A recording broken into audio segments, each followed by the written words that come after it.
Good evening to all of you.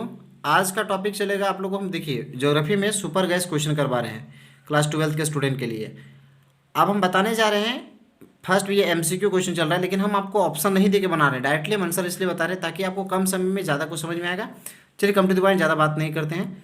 First में मानव भूगोल क्रियाशील मानव और अस्थायी पृथ्वी के परिवर्तनशील संबंधों का अध्ययन है। ये जो बात है वो कौन बोले थे? उनके बोलने वाले व्यक्ति का नाम था कुमार शैंपल ने। नेक्स्ट क्वेश्चन क्या बोलता है, ध्यान से देखिएगा। कहता है कि ज्योग्राफी शब्द किसने गढ़ा है? तो बोले इरेटोस्थनीज ने। ज्योग्राफी शब्द जो है वो गढ़ने वाले व्यक्ति का नाम क्या था? इरेटोस्थनीज। संभववाद शब्द का प्रयोग सर्वप्रथम किस फ्रांसीसी विद्वान ने किया था? तो लुसियन फेब्रे ने। लुसियन फेब्रे कौन थे? फ्रांसीसी विद्वान थे, याद रखेंगे। नेक्स्ट क्वेश्चन क्या बोलता है, संभववाद अवधारणा में किस घटक को महत्वपूर्ण माना जाता है? तो बोले मानवीय घटक को। किसको? मानवीय घटक को। नेक्स्ट फिर क्या बोलता है, आधुनिक मानव भूगोल के जनक कौन है? तो फ्रेडरिक रेटजेल। आधुनिक मानव के जो भूगोल के हैं जो जनक माना जाता है वो किसको बोला जाता है? फ्रेडरिक रेटजेल को। नव निश्चयवाद के प्रवर्तक कौन है? तो टेलर। नव निश्चयवाद के प्रवर्तक कौन है? टेलर। फिर बोलते हैं नियतिवाद के विचारक कौन थे? नियतिवाद के विचारक कौन थे? तो नियतिवाद के विचारक जो हैं वो कौन थे? इकांट थे, हम्बोल्ट थे, रिटर थे। इनमें से सभी। हम ऑप्शन इसमें इसलिए दिए क्योंकि इसमें इनमें से सभी था, तो इनमें तीनों हम ले दिया ऑप्शन। कौन कौन? इकांट, हम्बोल्ट, रिटर कौन थे? नियतिवाद के विचारक थे। नेक्स्ट, एंथ्रोपोजियोग्राफी नामक पुस्तक किसने लिखी है? तो रेटजेल ने। ज्योग्राफिया जेनेरलिस देखो जेनेरालिस के लेखक कौन है? तो बोले बर्नार्ड वेरेनियस। नेक्स्ट वन क्या बोलता है? नेक्स्ट क्वेश्चन कहता है आप लोग के सामने क्या है नेक्स्ट क्वेश्चन में, ऑन दी। देखिए यहाँ ओरिजिन लिखा हुआ, ओरिजिन ऑफ स्पीसीज, लेकिन कभी कभी ऐसे एग्जाम में दे देता है, लिख देगा on the origin of species नामक पुस्तक के लेखक कौन है? किसने लिखी है? तो चार्ल्स डार्विन ने। फिर ऐसे भी सवाल पूछता है कि चार्ल्स डार्विन द्वारा लिखित पुस्तक का नाम क्या था? तो बोलिएगा on the origin of species. विश्व में सर्वाधिक जनसंख्या केंद्रित है। विश्व में सर्वाधिक जनसंख्या कहाँ केंद्रित है? कहाँ ज़्यादा पाए जाते हैं? मैदानों में। क्योंकि अधिकतर लोग दुनिया में जितने भी लोग हैं वो सब तो सब कोशिश करेंगे कि घर कहाँ बनाएं? मैदानी भाग में। आगे में विश्व में सबसे अधिक जनसंख्या वाला महादेश कौन है? एशिया। टोटल विश्व में कितना महादेश है? 7। 7 में एशिया महादेश जो है ना वो सब दुनिया का सबसे बड़ा महादेश है।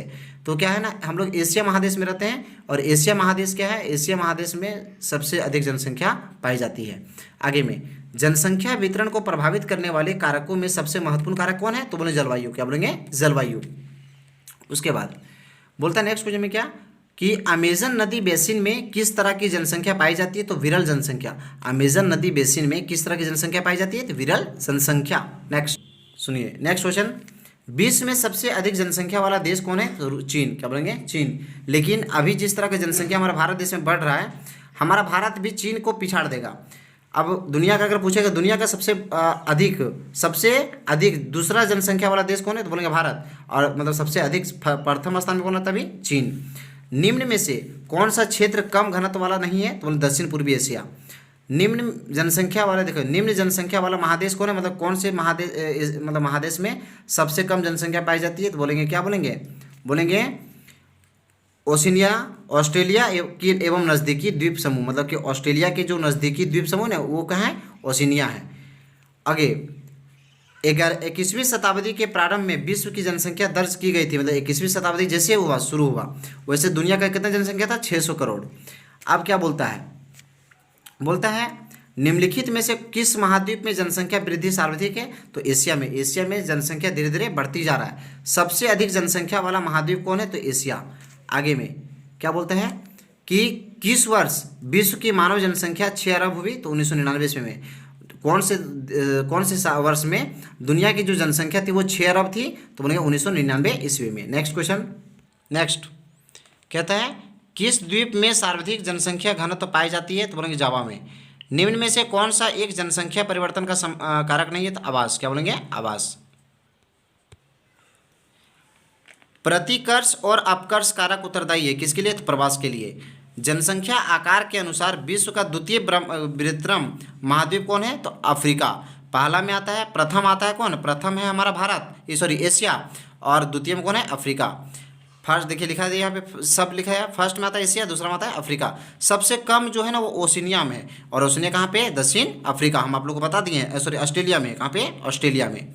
उसके बाद फिर क्या कहता है, निम्नलिखित में से कौन सा एक जन स्थानांतरण का अपकर्ष कारक नहीं है? तो रहन सहन की अच्छी दशाएं।